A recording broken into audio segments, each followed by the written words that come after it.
Så har vi kurs mod andet ben.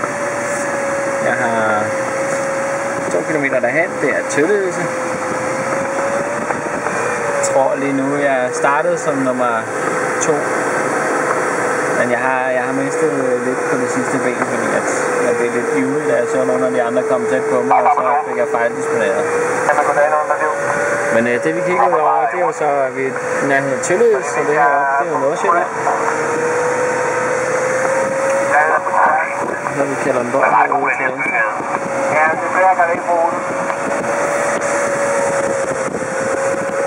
Jeg er lige blevet overregnet af Ulrik og Romeo, som jeg ellers lå og kæmpede med. Nu vender vi. Hvis man kigger, så kan man se, at der er sådan en sektor, vi kommer ind i. Og til venstre, der har sådan en sort en, den er lokkeren.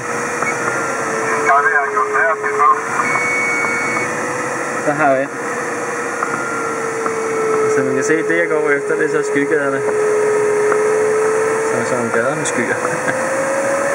Og de danner sig på baggrund af vinden. I kan se nede på højen dernede, der er det vil sige, at vinden den blæser alt det, der stiger ligesom i en retning. Det vil sige, at man kan bevæge sig langs dem i vindretningen. Men det er et lidt tricky stykke, fordi jeg skal faktisk den vej der, og der er ikke så mange skyer. Så tilbage til arbejde.